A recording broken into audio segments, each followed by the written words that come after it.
যারা নিয়োগ দেওয়া হয়েছিল যেটা বলা হচ্ছে যে বৈষম্য যারা ছিল, বঞ্চিত যারা ছিল তাদেরকে আগের সরকারের সুবিধাবাদী বা সুবিধাভোগী তাদেরকে প্রদান করা হয়েছিল। তাদেরকে নিয়ে আজকে যে ব্রিফিং হওয়ার কথা ছিল, সেই ব্রিফিংটা ক্যাবিনেট ডিভিশন থেকে এখনই জানানো হয়েছে, সেই ব্রিফিংটা ক্যান্সেল করা হয়েছে। আমাদের দাবি এই প্রজ্ঞাপন দুটি যে হয়েছে এটা বাতিল করে দিয়ে এইখানে সত্যিকারের যারা মেধাবী, যোগ্য এবং সততা, মেধা এবং দক্ষতার যোগ্যতার ভিত্তিতে নতুন করে পদোন্নতি। আপনাদের দাবি কি পূরণ হবে? এগুলো নিয়ে আপত্তি আছে, সেই আপত্তিগুলো আমরা আমাদের পক্ষ থেকে আমাদের এখানে যারা অফিসার আছে তারা সবাই জানিয়েছে যে এই অফিসার যারা প্রদান করা হয়েছে তাদের অনেকের বিরুদ্ধে অভিযোগ আছে, সেইগুলো খতিয়ে দেখে যারা মেধাবী, যোগ্য এবং সৎ যারা অফিসার আছে তাদেরকে প্রদান।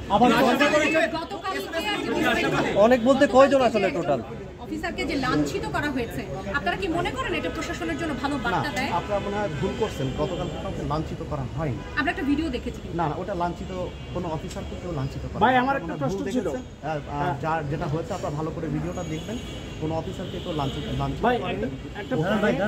অফিসারদের সাথে আলাপ হচ্ছিল, তখন নিজেদের মধ্যে হট্টগোল করেছে, কিন্তু কোনো অফিসারের সাথে কেউ খারাপ আছে।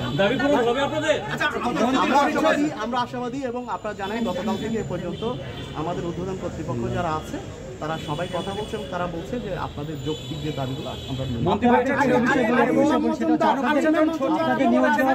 আপনাদের নিয়োগ দেওয়ার পরে বা নতুন নিয়োগ দেওয়ার পরে যারা পেয়েছিল তারাও তো বলবে যে এরাও করাপ্টেড। না, আমরা সবার ব্যাপারে যারা করাপ্টেড না, যারা যোগ্য মেধাবী, যাদের বিরুদ্ধে কোনো ক্লেম নেই, তাদের ব্যাপারে কথা হচ্ছে না।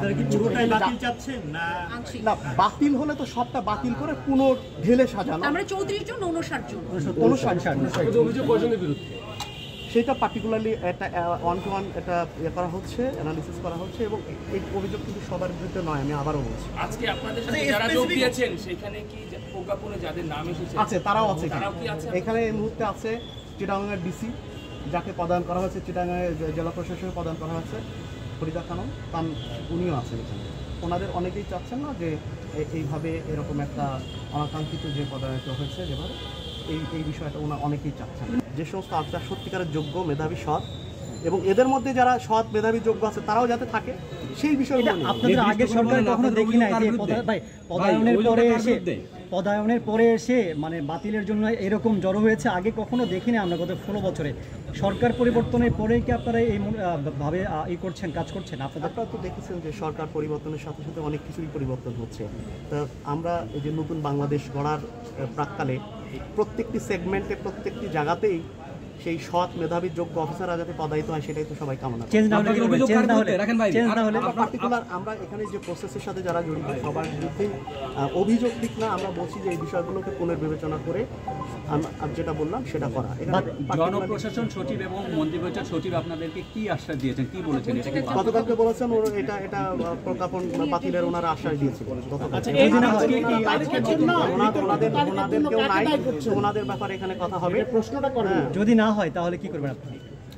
আমরা তো আসি শান্তিপূর্ণভাবে, কেউ তার এখানে জানেন আমরা সবাই বাংলাদেশ অ্যাডমিনিস্ট্রেটিভ সার্ভিস অ্যাসোসিয়েশনের আমরা লোক, আমরা অ্যাডমিন ক্যাডার অফিসার, আমরা বিভিন্ন পর্যায়ে ফিল্ডে কাজ করেছি আপনাদের সাংবাদিকদের সাথে, সবার সাথে মিলেমিশে আমরা এই ছাত্র আন্দোলন এবং বর্তমান সরকারের যে আদর্শ সেই আদর্শ ধারণ করি আমরা। ভাই এই তালিকার জন্য কি কাউকে দায়ী করছেন আপনারা যে কেউ এটা করেছে? ব্যাপারে আপনাদেরকে আরো পরে ব্রিফ করা হবে। ধন্যবাদ।